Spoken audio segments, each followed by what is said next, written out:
I'm Cliff, for those of you who don't know me or haven't seen me in 30 or 40 years. And just wanted to say a few things about what's been going on my couple of journal entries in Facebook the last few weeks. I don't really make videos of this nature very often. And I always look back and say, why did you do that? But today I just want to say that, look, I understand everybody that wanted the Hillary um, presidency to take place that lost is despondent for whatever reason. There's a lot of younger people that I don't have that much to do with that have their views of how the government should be run and everything now. And me, I'm almost 58, and there's kids half my age that are in the throngs of running the country pretty soon. Anyways, they're going to do things a little differently. I think that right now, though, there's a throwback to the old school sort of way of doing things. And part of what I see is a guy in Trump that, maybe he's not the best guy. I'm not even thinking he is the best guy potentially in any capacity whatsoever. But what he is a representative of strength in all the categories necessary in order to become president. He's got certainly his hair that is quite notable. I don't really care because I have issues myself. Um, the deal about his business dealings with people being burned occasionally or whatever, he's not fair. I'm in construction.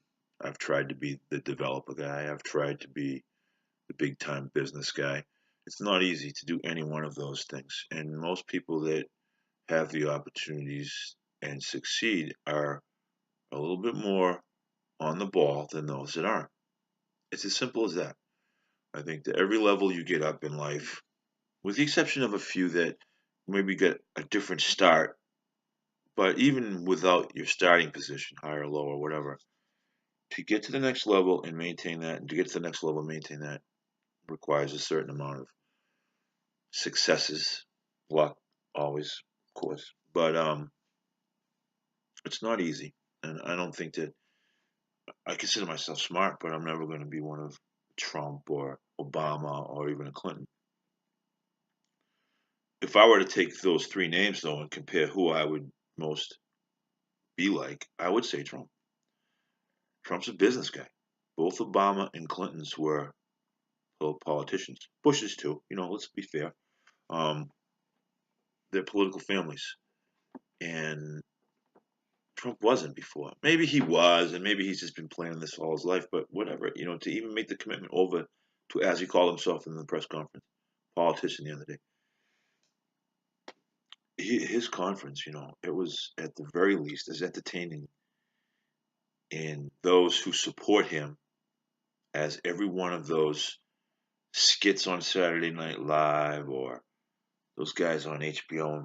I don't even want to know their names anymore because I disagree with them. So, but whatever, they get my attention. The Week in Review, whatever. HBO guys. Everybody's so anti-Trump, it seems. Even on Channel 7 the other day, which I watch pretty religiously because I felt bad about them losing NBC. Krista Delcamp, who, let's face it, she's a guy of my age, is probably um, we've grown up with her for quite a while. She's always been glamorous, and but her facial expressions talking about Trump yesterday morning, man, just turned me off. I mean, come on. If you hate him, fine, but if you're going to be in a newscaster, at least be unbiased, and there is no unbiased whatsoever right now. Trump reminds me of the guys I have grown up working for, with, and all that. He's flamboyant, he's smart, he's successful, he's charming, he does all the right things at the right times to keep him going. Everybody goes through bad money times, business wise. Some of the people I'm most intimately associated with were literally at the throngs of bankruptcy and in the final seconds were rescued for whatever reasons, And how does that happen? Because I think good talent identifies good talent, realizes there was a problem, and moves forward.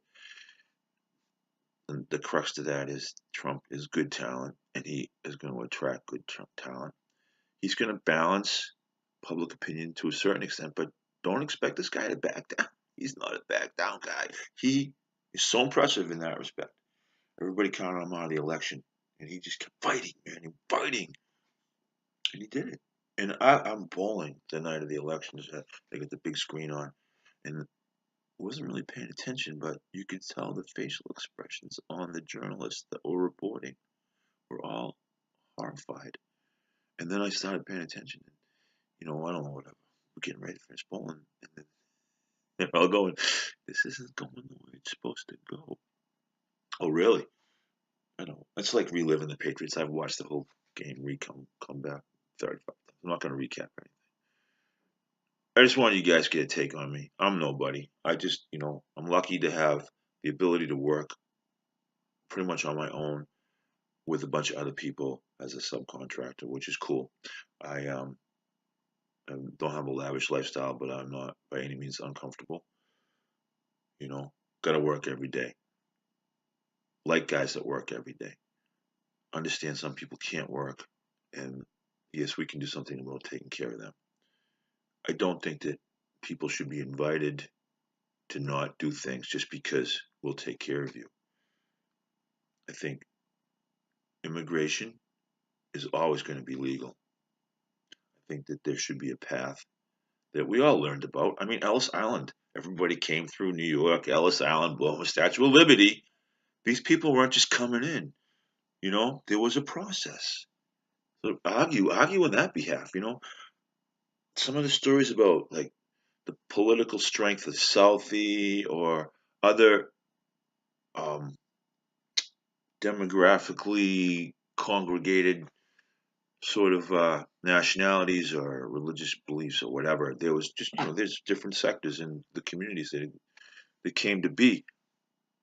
Yeah, but they all came through the way that we're supposed to come through.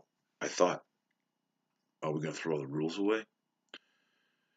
Anyways, that's my take on things. I just wanted you to get my facial expressions. And look, I know I didn't shower, I didn't shave. I'm not a beautiful guy. I'm just an old man with a big mouth and an opinion, but a respect. I guess my opinion includes respect. And that's one of the big things that I try to I try to capture in my comments. I try to capture in yeah, I know I did a little censorship this week. But some of these guys are just